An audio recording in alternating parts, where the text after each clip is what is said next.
I'm Sarah Jenkins. At 38, I was a decorated Major General, having led troops through war zones, disarmed bombs, and pulled comrades from death's grip. But none of that prepared me for the battlefield waiting back home, my own family. When I received my sister's wedding invitation, addressed not to me, but to a version of myself they had long erased, I knew I wasn't being welcomed. I was being watched. Then, in a room full of laughter, champagne, and curated smiles, my sister mocked my career, and my mother applauded. That's when I stood up, not just for me, but for every silent soldier whose wounds came from within the walls of home. Before I share the full story, drop a comment and tell me where you're watching from. And if you've ever been the outcast in your own family, hit like and subscribe. This might be the moment you've been waiting for. To understand any of this, we have to go back, years back, 6 years to be precise, since my mother's voice last crossed state lines to find me. Not a birthday call, not a word of comfort when a deployment almost cost me my hearing. Just silence. That was my family. A vast, echoing silence where love and warmth used to be. I grew up as Sarah Jenkins, the eldest. But to my family, I was always just Becky, the quiet, serious one who preferred books to tea parties, and later military academies to debutante balls. My father, bless his soul, was a Marine. He saw something in me, a spark, a discipline that resonated with his own. He was my anchor. He understood, but when he was gone, so was my anchor. His funeral, that's where the real cracks started to show, not just in my heart, but in the family facade. He was given full honors, a Marine Corps band, a 21-gun salute, everything perfectly choreographed, just as he deserved. But no one saved a seat for me in the front row. My mother, Carol, sat between Ashley and my Uncle Bob, her lips pressed into that familiar, sharp, bitter line she reserved for moments of disapproval. When I approached in my dress uniform, she didn't even look up. Ashley, my younger sister, barely glanced at me, her eyes unreadable, before turning back to the ceremony as if I were nothing more than a misplaced piece of the background. I stood the entire time, a soldier at attention, mourning alone. Afterward, as the mourners dispersed, Carol placed a single, almost imperceptible hand on my forearm. Her voice was low, almost a whisper, but it cut me deeper than any shout could have. "You shouldn't have come in uniform, Sarah," she said. "It makes it look like you're trying to upstage the family." The family. I remembered those words. I said nothing, just walked away. And I hadn't turned back since. 6 years, 2 continents. That's how long it had been. And now, this wedding invitation. It felt like a thinly disguised obligation, a veiled attempt at reconciliation that tasted more like a trap. So here I was, 6 years, 2 continents later, holding that white envelope.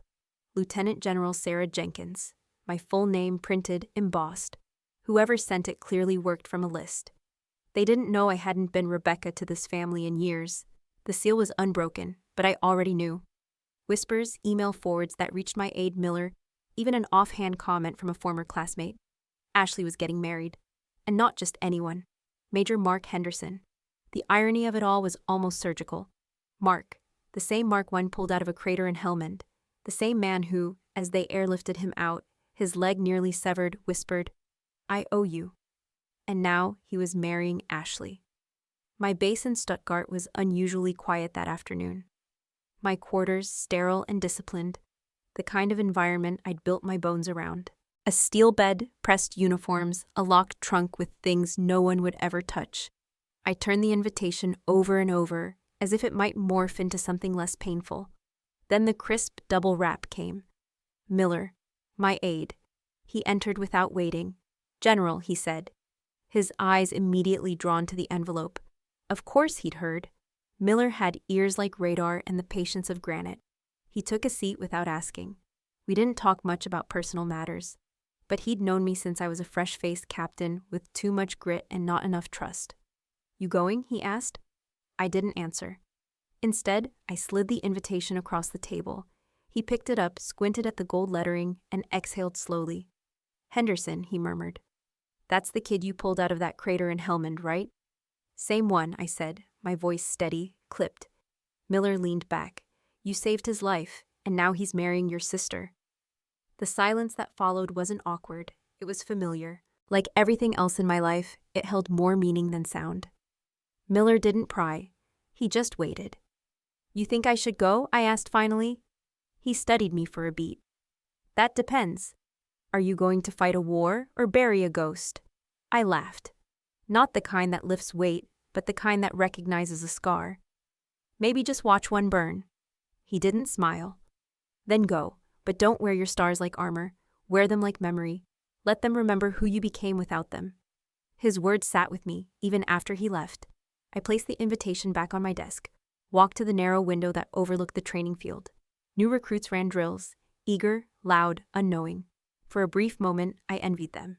Somewhere below, a drill sergeant barked a command, and someone shouted back, "Sir, yes sir," with the kind of blind fire I'd long extinguished in myself. I went to the closet, took down my dress uniform, the one I hadn't worn since my father's funeral, the one I didn't get to speak at. I laid it flat on the bed, smoothing the sleeves like they were old wounds. It wasn't just the marriage that stung. It was that Mark, of all people, was tying himself to the woman who had once told me, on record, that I was a disgrace to the Jenkins name.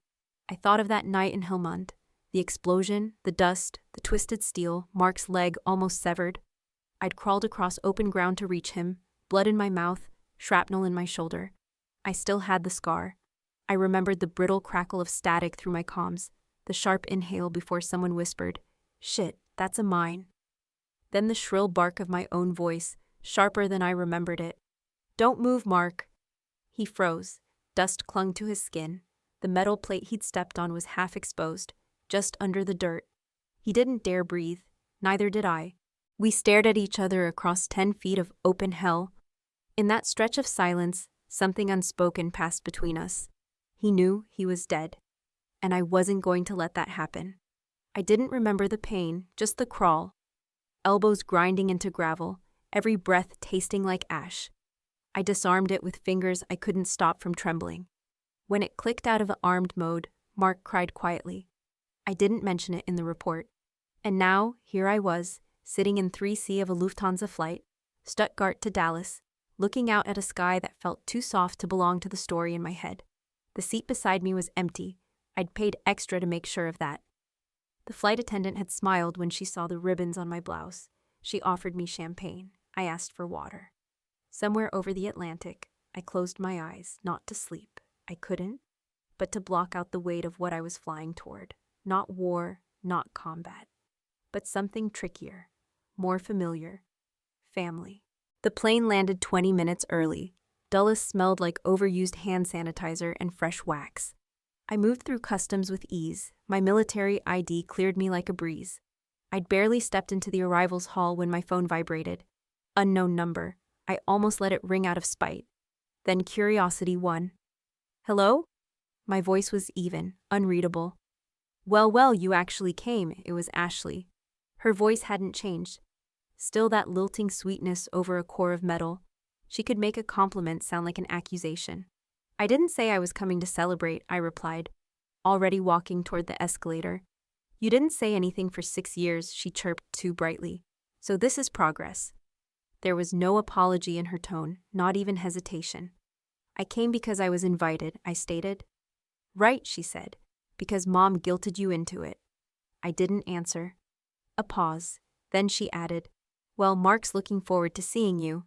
You two always had chemistry." I stopped mid-step on the moving walkway. "That's not funny." "I didn't mean it to be," she said, but I could hear the smile in her voice. The same one she used at school dances when she told teachers I was going through a phase. That same curated innocence that hid her sharpest claws. "Is that all?" I asked. "I just wanted to make sure you weren't showing up in full uniform. It's not festive." I ended the call without replying. Outside, Virginia was blooming in early spring. The drive to Alexandria cut through neighborhoods lined with dogwoods and cherry blossoms. The streets were clean, the sidewalks freshly swept. It looked like a postcard someone sent to prove life was perfect. I didn't take the freeway.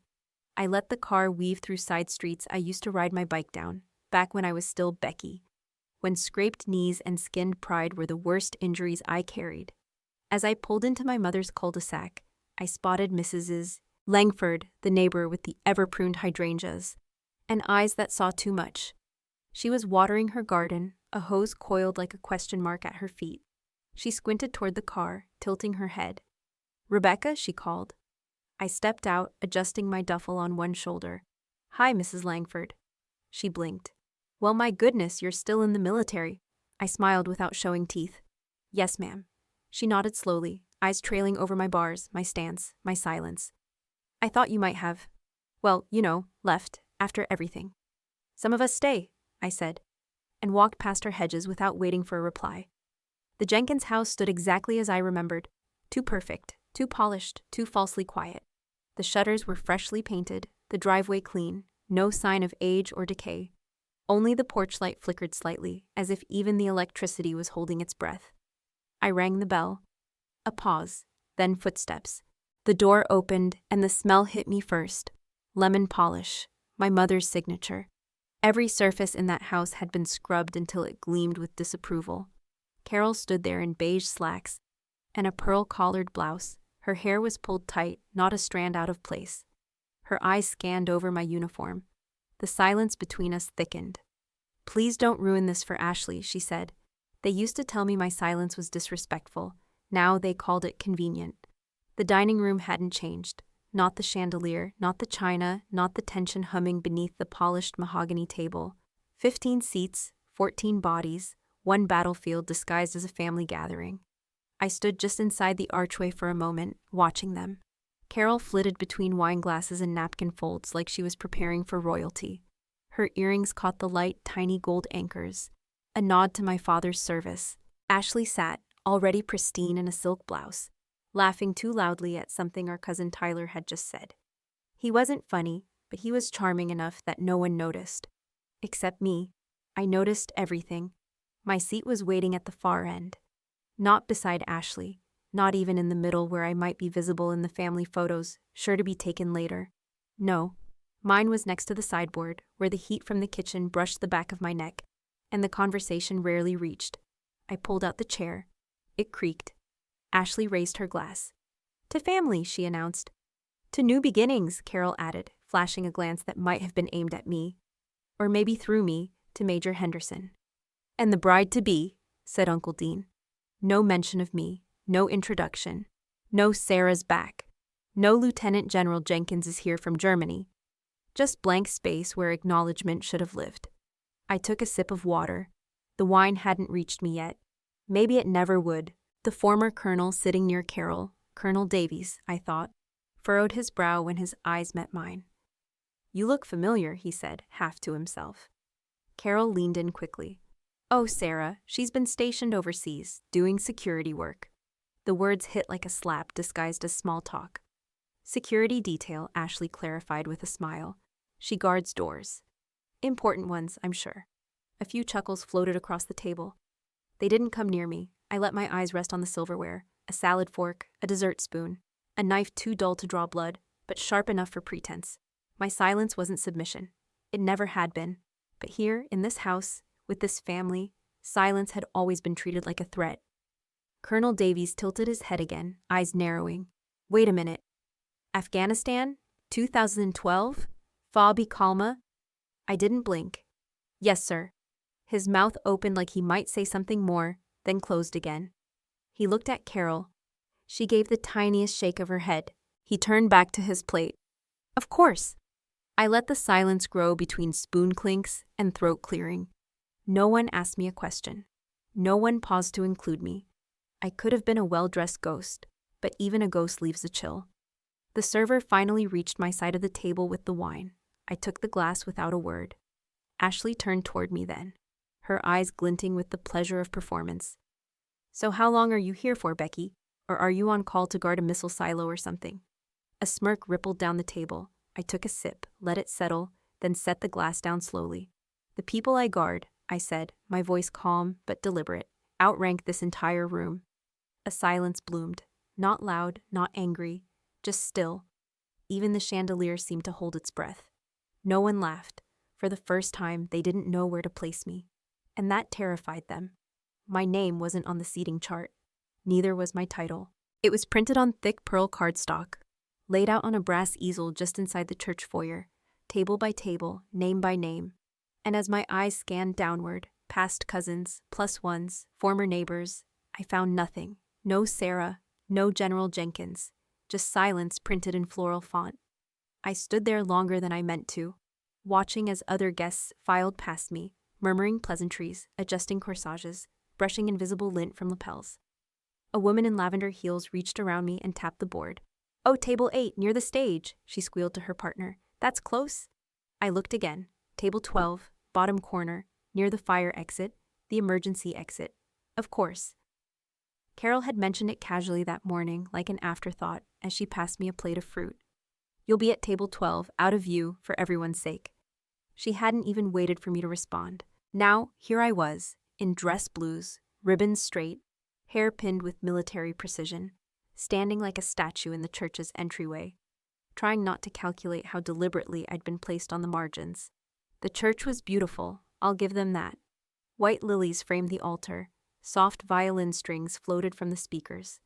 A woman in a headset adjusted pew ribbons with surgical attention. The stained glass glowed in soft gold and blues. Everything was curated, controlled. I was not part of the curation. Carol approached from the side, a swish of pale beige and practiced warmth. "You clean up well," she said, eyes scanning my medals like they might stain the air. "Just remember, no press. If anyone asks what you do, just say you're in logistics." I stared at her. "I command brigades." She tilted her head slightly. "And you're here as a guest." Before I could answer, a photographer brushed past, camera clicking. He paused, looked me up and down, then turned to capture a group shot of Ashley laughing with 3 bridesmaids. The lens didn't swing back. A voice behind me whispered, "Cold in here, huh?" It was one of the ushers, chuckling as he adjusted his cufflinks. "Or maybe it's just the bride's mother," I said nothing. The ceremony was brief, efficient. Ashley wore white, like it had never been questioned. Mark stood beside her, polished, proper, unreadable. He scanned the pews once and stopped when his eyes brushed mine. He didn't smile, didn't nod, just looked, then looked away. No one mentioned the woman who dragged his bleeding body out of a minefield. Apparently, that wasn't part of the fairy tale. When the priest asked for close family to come forward for the blessing, I stood, out of habit, reflex more than desire. But Carol's hand was there before I could move, lightly, gently, like she was smoothing a wrinkle on my jacket. Her fingers rested just below my elbow, her voice barely above a breath. "Let's not confuse things," she said. "This is Ashley's day." I looked down at her hand, then up at the aisle. Ashley and Mark were kneeling, heads bowed. A row of family encircled them. I could have walked forward. No one could have stopped me. But that wasn't the point. The point was, they believed I didn't belong. I sat. The violinist began something sentimental. Guests dabbed eyes, flashbulbs flickered. At the reception, my table was tucked behind a pillar beside a catering door. The place card read S. Jenkins in small font. No rank. The napkin was a shade paler than the others. An accident, maybe, or a message. A waiter poured wine into the glasses around me, but skipped mine. When I asked, he glanced at his list and said, "Oh, non-drinking guest." I didn't correct him. From across the room, Ashley floated like a candle flame. She posed for photos, twirled in white, kissed cheeks, hugged people with the kind of intensity that only ever felt like possession. Mark kept one hand on her lower back, the other loosely curled around his glass. He never looked my way again. At one point, a woman asked if I worked in security for the venue. I told her yes. Then the toast began. Carol raised her glass. "To love and to loyalty," she began. "2 things this family values above all." The room chuckled politely. Ashley beamed. Mark shifted his weight. I took a sip of the wine I'd finally poured myself. It tasted expensive and empty. That was the moment I knew.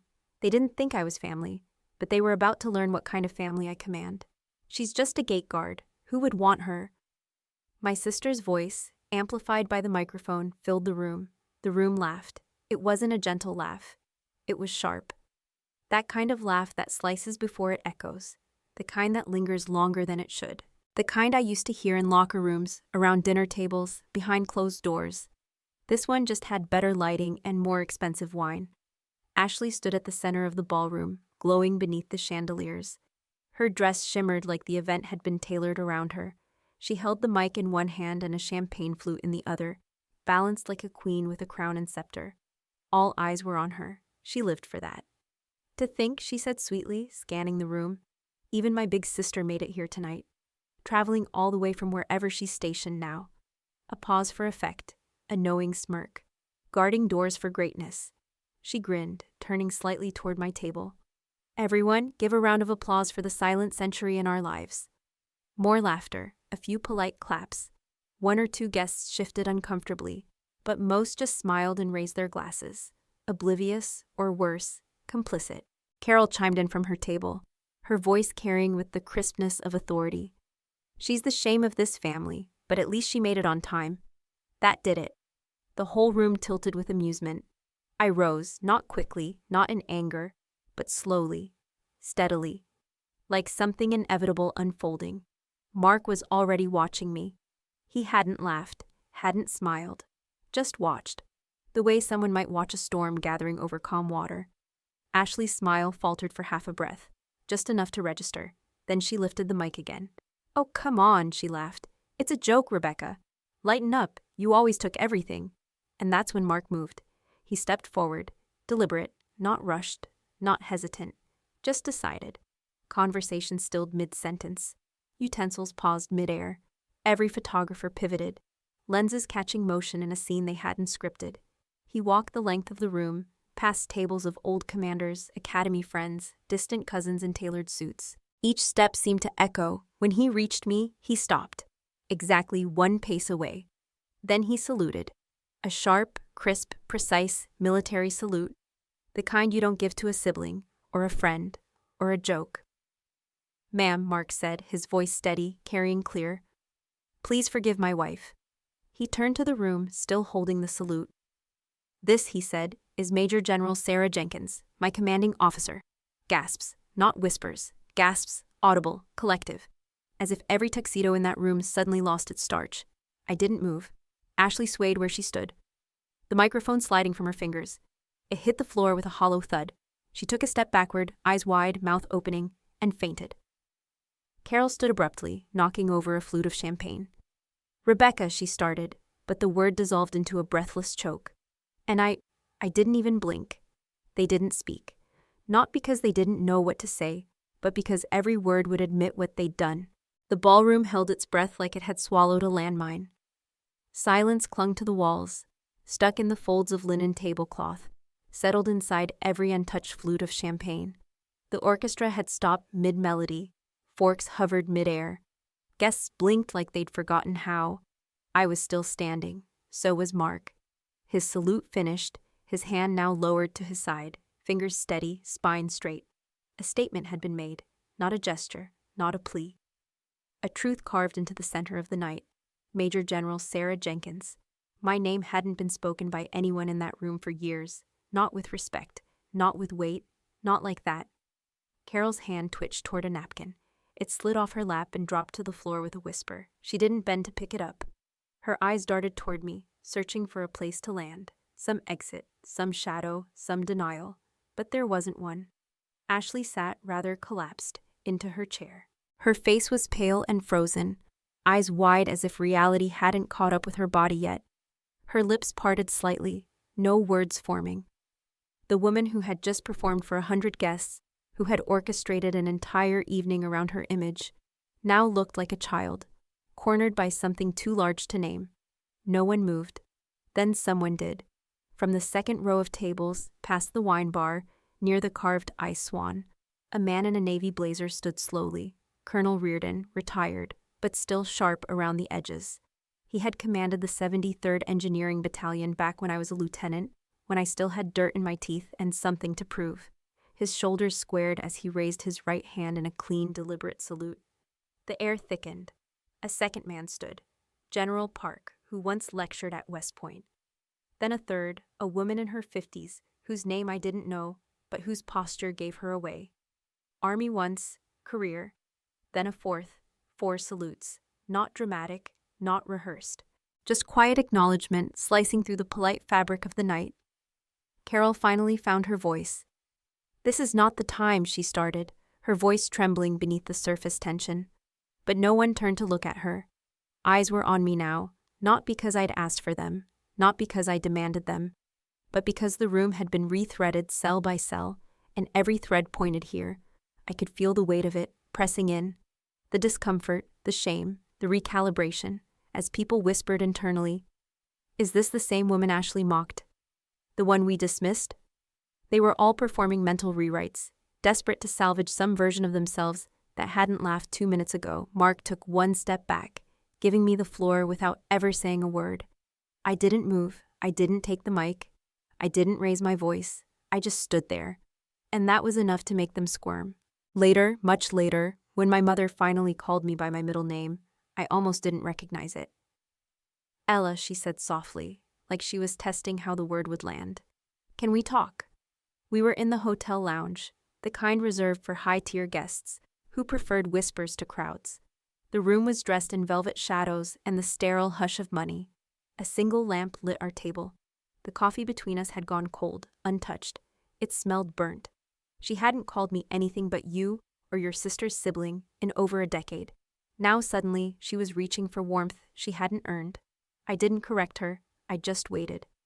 Carol straightened her blouse with a flick of her wrist. Her pearls were perfect, of course. Her posture, too. But the edge in her voice had dulled.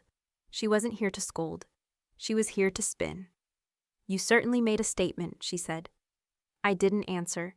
She offered a practice smile, one she used for church potlucks and press photos. "The media is buzzing, and not all of it is flattering." Still, I said nothing.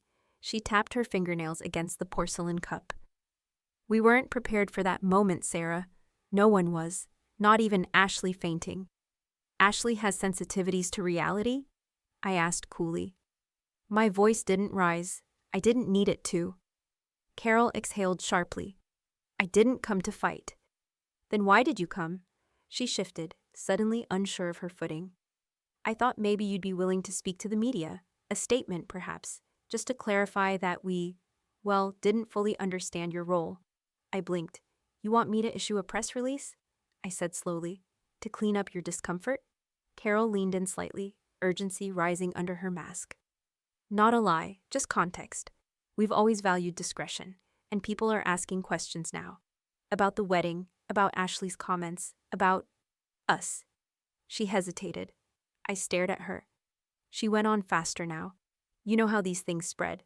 A few sound bites, and suddenly it's a scandal. Ashley's career, our family's reputation. It could all be misinterpreted." I almost laughed, but it came out like breath caught on glass. "You want me to help preserve the illusion?" I said again. Carol's face hardened, just a degree. "I was protecting the family." "No," I said, quiet but firm. "You didn't protect the family. You erased a daughter." Silence fell between us like dust on old furniture. She looked away, blinking faster than usual. "Do you have any idea," I continued, "what it's like to watch your own mother pretend you don't exist, to be airbrushed out of your own bloodline?" Her fingers clenched around the edge of the cup. I noticed it trembled slightly, the first crack. "I made choices," she said finally, voice low. "Some of them were imperfect, but I never stopped caring." "You just stopped calling." Carol's chin lifted, like she was pulling herself back into position. "If you told us—" "I did. You just didn't want to hear it. You wanted a daughter who smiled and stayed small." She opened her mouth, then closed it again. The silence was different now, not defensive, just exposed. Then she did something I hadn't seen since I was 10. She reached for my hand.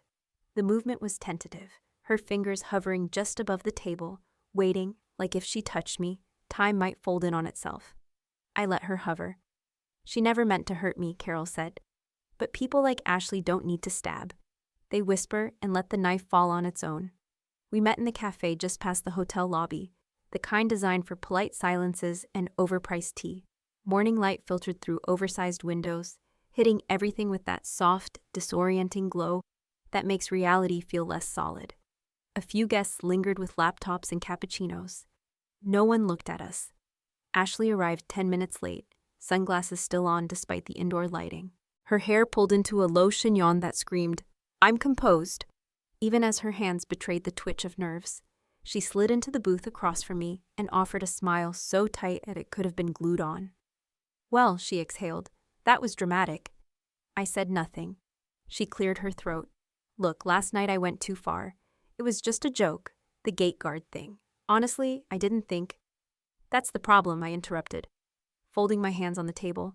You never think. You script. She blinked behind her glasses. Excuse me? I reached into my leather folio and pulled out a sheet of paper, thick, slightly creased. It bore the official watermark of the Department of the Army's Public Affairs Division. At the top, a redacted sender. At the bottom, a timestamp from 7 years ago. Ashley tilted her head, amused. What's this supposed to be? A tip? A tip, I said, sent to a military whistleblower hotline. It accused me of falsifying deployment details, claimed I exaggerated my role in Helmand, that my Bronze Star was political. Ashley's smile froze. I've never seen that. Of course you have, I replied calmly. You wrote it. That's absurd, she scoffed. It's anonymous. Anyone could have sent it. I slid a second page across the table. This one from an AI linguistic analysis program used by the military for document authentication. 96% match, I said. Density, and one more thing, irregardless. No one with clearance says that, but you always did, even in school essays. She said nothing. You sent this 2 months before I was passed over for my first promotion to Brigadier General. I had no idea why. No formal charges. Just silence. My file went dark for almost a year. Ashley shifted in her seat. I was angry, she said finally. You were always the star, the soldier, Dad's pride. Everyone compared us. I just wanted space to breathe. So you tried to bury me alive? She opened her mouth to protest, but I didn't let her. You destroyed me so you could shine brighter. But you forgot, I paused, looking directly at her. I burn. I thought he was just the groom. Turns out, he'd been carrying my silence like a debt. The rooftop bar was nearly empty, the kind of place meant for private grief disguised as quiet conversation. A few patrons nursed drinks in corners, the city lights blinking far below like broken promises. The wind tugged gently at the hem of my jacket. I didn't sit. Mark was already there, leaning against the railing with a glass of something amber and half-finished. He didn't look like a man who just said, I do. He looked like a man realizing what he'd done. I didn't think you'd come, he said without turning. You asked, I replied. He nodded slowly. Didn't mean you'd say yes. I finally stepped closer. He looked older than I remembered. Not in his face, but in his stance. More tired. Less armored. You want to talk about Helmand? I asked. He turned to face me. You saved my life. That's old news. Not to me. A pause stretched between us, the kind that's neither comfortable nor hostile, just full. She doesn't know, does she? I asked. He shook his head. I never told Ashley about the minefield, about what you did. I knew she'd twist it, turn it into some fable about how her husband nearly died serving. And she stood by him. She weaponizes stories. Yours deserved better. I didn't answer. He looked away again, down at the street. I followed your career quietly, he continued. Every promotion, every speech. I clipped the article when you got the 2nd star. No one knew why. Because I owed you, and because I respected you more than anyone I'd ever met. I took a slow breath. Then why marry her? He was quiet for a long time. Because she was easy. Because the Jenkins offered a kind of life that felt clean. Ordered. I was tired of almost dying. I wanted safe. She's not safe. She's strategy. He laughed softly. Yeah, I figured that out about a week after the engagement. I watched him for a moment. You know she sent in the tip, right? The one that stalled my 1st star? He closed his eyes. I always suspected, but I didn't want to be sure. I am. He gripped the railing harder, knuckles whitening. I stood up last night, he said, because if I didn't, I'd become one of them. He looked at me then, really looked, and for a moment, I saw the man I pulled out of the dirt. Not broken, but burdened. I didn't say thank you, I just said, don't ever let my name protect yours again. They tried to define me in whispers. I decided to speak loud enough to echo. Reagan National always smelled like coffee and hurry. Rolling wheels, gate calls, the hum of strangers trying to be somewhere else. I liked airports. They didn't ask questions, just checked IDs and moved on. I was 20 minutes early for my flight, dressed in civilian clothes, hair loose, duffel slung over one shoulder. I had no intention of being seen. I should have known better. I was halfway to the TSA checkpoint when the first flash went off, then another, then came the voices, sharp, overlapping, unavoidable. General Jenkins, can we get a comment on the wedding incident? Ma'am, were you aware the bride would make that statement? Is it true the groom served under your command? I paused, just for a breath. That's all they needed. Suddenly, I was surrounded. A loose semicircle of microphones, smartphones, and two eager faces trying to balance curiosity with respect. A security officer stepped forward, but I raised a hand. Not now, not yet. I spotted a podium off to the side, one of those flimsy setups near the flag and outdated tourism brochures. I walked toward it. No one followed at first, as if unsure whether I was about to speak or explode. When I turned to face them, they quieted almost instantly. I know why you're here, I began. And I know what you want, a quote, a reaction, a headline. Something sharp enough to slice, soft enough to sell. They waited. I met their gaze, one by one. I'm not my family's failure, I said, my voice even. I am their silence made visible. The room shifted. The press blinked. No one was typing yet. They were listening. For years, I continued, I served my country while being written out of my own story. I wore a uniform while being told I stained the family name. I earned my rank in blood, not approval. Someone whispered, damn. I reached into my jacket and pulled out a single sheet, a mission brief still warm from this morning's printer. As of today, I said, I'm launching the Resilience Foundation. It's a support network and legal resource for military personnel whose careers have been damaged by personal betrayal, by family, spouses, even friends. Because sometimes the deepest wounds come from those who claim to love us. A beat of silence, a ripple of cameras clicking again. This isn't about revenge, I said. It's about visibility. If you've been erased, sidelined, gaslit, disowned, we see you. You still serve. You still matter. The first hand went up, a reporter near the back. I nodded. General, are you saying your family sabotaged your career? I gave the smallest shrug. You're welcome to connect your own dots. I've already connected mine.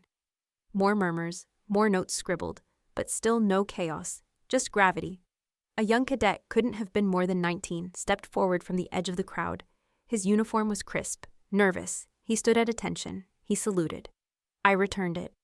No words passed between us. They weren't needed. I turned to walk toward the gate. My phone vibrated in my pocket. One message, bold letters across the top. Pentagon, we need to talk. They wanted me quiet. They never imagined I'd become policy. The Pentagon briefing room was colder than I remembered. Not in temperature, but in temperature of spirit. Carpeted in navy blue, lined with polished wood, and the glint of American emblems. It was a room where decisions were made in tight language and tighter smiles. Where power didn't need to raise its voice because it already echoed in every corner. I stood behind a steel lectern, hands resting lightly on either side, breath even. The presentation screen behind me glowed with a simple title, The Resilience Protection Protocol. Rows of brass and suits filled the seats before me, generals, policy advisors, civilian analysts. And at the end of the first row, a man with silver bars and a skeptical frown, Admiral Stone. The kind of man who still said she's emotional when a woman raised her voice, but called a male officer passionate for doing the same. This protocol addresses an unspoken fracture in our chain of command, I began. It's hard. Officers and enlisted personnel who experience personal betrayal by spouses, family, or internal networks often suffer in silence. Careers stall, reputations tarnish, the system shrugs. We lose soldiers not to battle, but to betrayal. Slide 1, retention data. Slide 2, internal complaints, never escalated. Slide 3, suicidality trends tied to character defamation. Currently, our response is reactive at best. My proposal is a 3-tier protection protocol. Legal representation, psychological support, and career shielding, all initiated immediately upon verified breach. There were murmurs now, mostly from the civilian liaison, nodding, taking notes. The brass kept their arms crossed. One hand rose. Admiral Stone. With respect, General Jenkins, he said, this sounds more personal than structural. I smiled slightly. Not cold, just exact. All policy is personal, I said, or it's propaganda. The room stilled. I let the silence work for me, not as a weapon, but as gravity. I didn't rush to fill it. I didn't need to. We have protocols for battlefield trauma, for combat loss. But what about betrayal from those we're told are safe? When your mother leaks your record, when your sister anonymously destroys your clearance, when a spouse trades your trust for attention. These are not tabloid issues. These are operational threats. A younger colonel near the back tapped furiously on his tablet. A civilian analyst leaned forward, nodding. Stone didn't speak again. I closed the presentation with a single sentence. We train our people to survive war. It's time we teach the institution to defend them from peace. Then I stepped back. The room didn't erupt. It didn't clap. That's not how power rooms work. But the Undersecretary of Defense leaned in, folded his hands on the table, and said evenly, "We'll fund it. That was enough. That was everything. They used to say I was the disgrace of the Jenkins family. So I left the name behind, but kept the lessons. The front yard was in full bloom, daffodils edging the walkway, hydrangeas bursting like they had something to prove. It was the same as I remembered, and yet smaller, less imposing. The lawn had always been Carol's pride, a manicured metaphor for order, control. I stood at the edge of it, watching the curtains shift from the living room window. She'd seen me coming. When she opened the door, Carol didn't wear her pearls. No lipstick, just a pale cardigan, a blouse with buttons that didn't quite match. Her hair was thinner now, pulled back into something that tried to be a bun, but didn't hold. She tried to smile.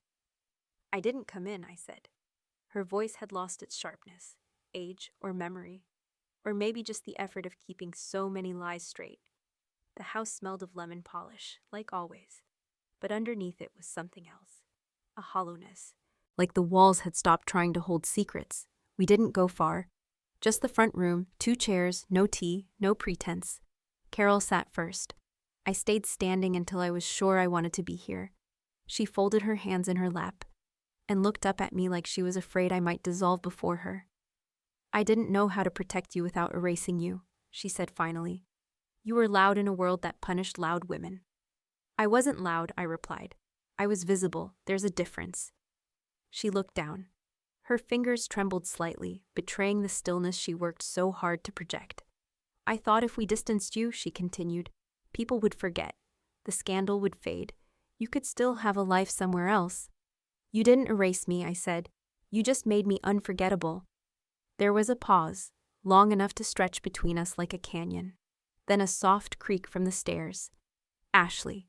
She stood halfway down, barefoot, a robe tied loose around her waist.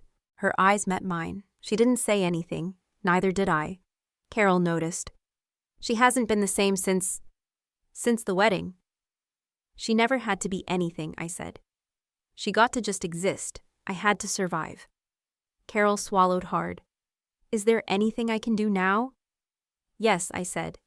"Don't rewrite my story after I'm gone." She blinked. "If someone asks why I don't come home, don't tell them I was distant. If they ask what happened, don't say it was complicated. Tell them you made a choice, and so did I." Carol reached for something, maybe a hand, maybe a past version of me, but I was already standing. "I have a flight," I said. Ashley didn't move. Her grip on the banister was the only thing steady. I walked to the door. My boots didn't echo like they used to on this floor. Funny what time erases, and what it refuses to touch. I left without hugging her, but I didn't slam the door. That too was a choice. Reputation is what they say when you're gone. Legacy is what remains when they're silent. The folding chairs were mismatched. Some wobbled. The fluorescent lights overhead buzzed faintly, casting the room in a soft, democratic kind of glow. No rank here, no hierarchy, just people. Battered a little, bent maybe, but unbroken. The community center smelled of burnt coffee and determination. I liked it. I stood at the front, sleeves rolled just enough to show I wasn't here as a general, but not so far that I forgot I ever was. The Resilience Foundation banner hung crooked behind me, the corners tugged down by old tape, but the message printed on it was clear. We don't erase the wounded, we empower them. About 30 people had shown up, some in uniform, others in street clothes. One woman wore a name tag that simply read Victoria. I cleared my throat. "You are not what they said you are," I began. "You are not unstable, not dramatic, not too difficult. You are witnesses. And we don't shame witnesses anymore. We train them to lead." There was a pause, then a small ripple of nods. A young woman in the second row raised her hand, maybe 17, nervous but steady. My sister was discharged last year, she said. Her CO said she was too emotional for the unit. She tried to report harassment, and suddenly she had a psych eval on her record. Her voice cracked on the last word. She swallowed quickly. I still have the letters, she added, but no one will take her case. I stepped forward slowly. Bring them to us, I said. We'll take it from here. She exhaled so deeply, it made me realize she hadn't been breathing. Someone near the back was filming with their phone. I didn't care. Let them. This wasn't about secrecy. It was about the opposite. A man in his 50s stood tall, ex-military by the posture, civilian now by the quiet in his face. My son served under an intel major who told him to quit if he couldn't man up. They called him unstable when he pushed back. Your speech at the Pentagon. It was the first time he smiled in months. He said, maybe they're finally listening. I nodded once. No flourish. Just enough. You tell him, I said. He wasn't wrong. We are. The room hummed with something raw. Not applause, not excitement. Recognition. And that's when the notification pinged on someone's phone. The video had gone viral. 20,000 views, then 50, then headlines. Major General Jenkins, still serving without saluting anyone. I glanced at the screen, then back at the room. Let them watch. Let them finally understand who I've always been. They never apologized, but now they speak my name with care, because it's heavier than theirs. The National Defense Symposium Hall pulsed with a quiet intensity. Rows of chairs stretched back into a sea of uniform suits and lived experience. Veterans sat beside policy wonks, survivors next to senators.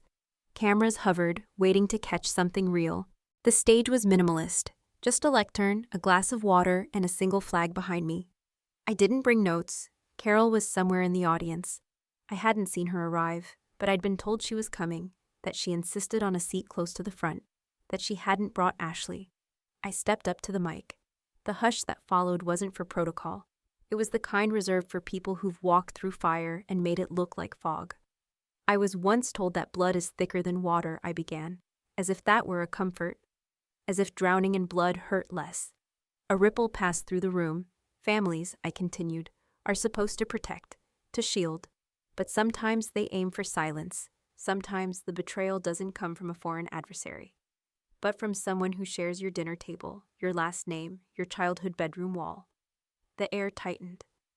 I've learned that the most dangerous betrayal isn't loud. It's polite. It comes with smiles at weddings and silence at funerals. It comes dressed as loyalty, but demands your disappearance. I paused just long enough. And I disappeared for years, not because I was ashamed, but because I was punished for speaking when they wanted me quiet, because I refused to be the story they needed to survive. A few gasps, a few nods. Carol, I knew, was crying now. She'd practiced silence so long that even her tears would be noiseless. I looked out at the sea of faces, young, old, uniformed, not. So many had come, not for policy, but for permission. To be angry, to be visible, to be loud. That ends today, I said. I am working with lawmakers to introduce federal protections for those betrayed, not by the system, but within it. A bill that recognizes that sabotage doesn't always come from the outside. That family, if weaponized, is still a threat. I stepped slightly back from the mic, letting the room catch up. I was once their secret, I said. Now I am their sentence. The room didn't erupt. It exhaled, a collective letting go of something too long held. As I stepped off the stage, a young reporter caught me near the curtain. Would you ever go back to them, she asked. I didn't hesitate. I never left myself, I said. That was enough. I used to live to be seen. Now I've learned how to see myself clearly, and without permission. The shutters creaked softly as the sea breeze slipped through them, carrying the scent of salt and lemons. Afternoon light spilled across the stone floor of the cottage, warming everything it touched. The waves below whispered against the Amalfi cliffs, as if the coastline itself was exhaling. I had painted all morning, nothing grand, just brush strokes across canvas, color where there once was only shadow. The easel stood near the window, facing the horizon, the unfinished sky waiting patiently. I didn't rush. There was no schedule here, no command briefings, no deadlines, only the rhythm of the sea and the pages of a leather-bound journal slowly filling with pieces of myself I hadn't known I'd lost. The knock came just past 4. It was Leo, the boy from the village, no older than 10, holding a basket with bread, olives, and a folded newspaper I hadn't asked for. His smile was gap-toothed, his curiosity barely contained. "Grazie," I said, taking the basket. "Prego," he replied, shifting on his feet. "Signora, were you really a general?" I paused, then smiled. "Once, now I'm just someone who fought for herself." He seemed satisfied with that. Ran off before I could say more. Back inside, my phone buzzed. The old army-issued device. I'd kept it out of habit, tucked in a drawer that now held fading lanyards and medals I never displayed. The voice message was from General Miller. "Rebecca," he said, his tone measured, "the President's office wants to appoint you to the Joint Ethics Board. You'd chair it if you're willing. Think about it." I listened once, then deleted it. There's a particular freedom in knowing you no longer owe your story to anyone. I sat at the writing desk. The journal lay open to its final page. I dipped the pen, held it still for a breath, then wrote the last line. I walked alone, but not lost. Ink dried slow under the amber light. I closed the journal, locked it in the drawer with everything else I didn't need to wear on my chest, then stood, pushed open the doors to the terrace, and stepped outside. The air wrapped around me like an old friend. The wind caught strands of my hair and flung them toward the sun. Below, the sea stretched wide and endless. No applause, no headlines, just the sound of a woman who once vanished, learning how to return, not to them, but to herself. After a lifetime of being silenced, she didn't need a microphone to be heard. She let truth speak for her. The family that once disowned her now flinched at the sound of her name, not because of shame, but because of power. Justice didn't come through vengeance, but through presence, steady, unshakable, and earned. Like the final chord of a long-forgotten melody. Justice may arrive late, but it resonates powerfully once it's heard. So that's my story, or at least part of it. My journey from the shame of the family to finding my own voice, not just for myself, but for others. It's a reminder that sometimes the hardest battles aren't fought on distant battlefields, but right in your own living room. And that healing isn't always about reconciliation with others, but about making peace with yourself. If any part of the story resonated with you, if you've ever felt erased, silenced, or betrayed, know that you're not alone. We see you, your story matters. If this story moved you, please give it a like. Share it with someone who might need to hear it. And if you're new here, subscribe for more stories of resilience, truth, and finding your power. And in the comments below, let me know. Type 1 if you felt seen by this story, or type 2 if you still need more answers and want to hear more from the Resilience Foundation. Thank you for listening.